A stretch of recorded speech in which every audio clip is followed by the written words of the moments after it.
वर्ष 2020-21 के लिए देश का इकोनॉमिक सर्वे यानी आर्थिक सर्वेक्षण संसद में वित्त मंत्री निर्मला सीतारमण ने पेश कर दिया है। इस सर्वे से कोरोना संकट के दौरान देश की अर्थव्यवस्था की तस्वीर सामने आ गई है। अब ये पूरा मामला क्या है और आखिर इस अपडेट में क्या कुछ है, आइए हम बताते हैं।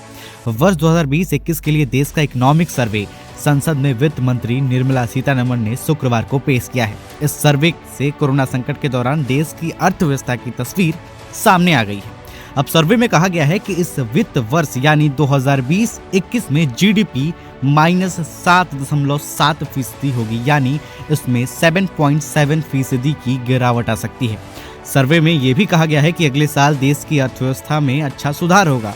अगले वित्त वर्ष यानी 2021-22 में 11% की ग्रोथ होने के अनुमान है। सर्वे में कहा गया है कि कोरोना महामारी और हफ्तों तक जारी लॉकडाउन की वजह से अर्थव्यवस्था में गिरावट आई है। अब आप ये समझेंगे कि 7% यानी 7.7% की गिरावट आई है और अगले साल तो 11% बढ़ने वाला है। लेकिन यहाँ समझने वाली बात यह है कि जरा इस चीज को समझिए कि अगर आपके पास 100 रुपए है, उसमें से 7 रुपया अगर चला जाता है तो आपके पास कितना बचता है? 93 रुपए बचता है। उसके बाद अगले साल 11 रुपए का इजाफा होता है, मतलब ये 7 और 4, मतलब आपका जो जीडीपी है वो कितना बढ़ा? बस 4% बढ़ा। ये समझने वाली बातें हैं। खैर आगे बताते हैं।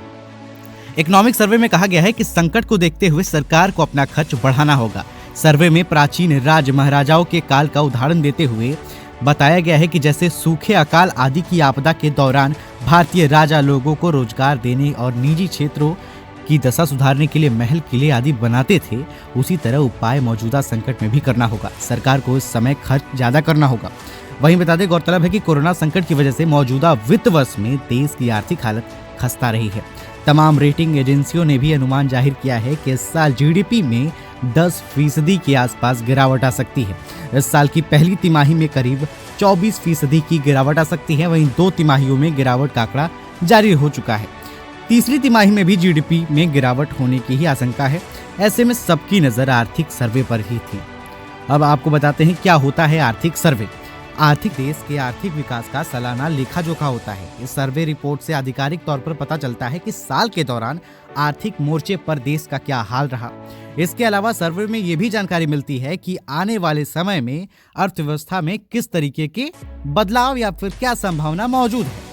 आसान भाषा में समझे तो वित्त मंत्रालय ने कि इस रिपोर्ट में भारतीय अर्थव्यवस्था की पूरी तस्वीर देखी जा सकती है। अक्सर आर्थिक सर्वे के जरिए सरकार को अहम सुझाव दिए जाते हैं।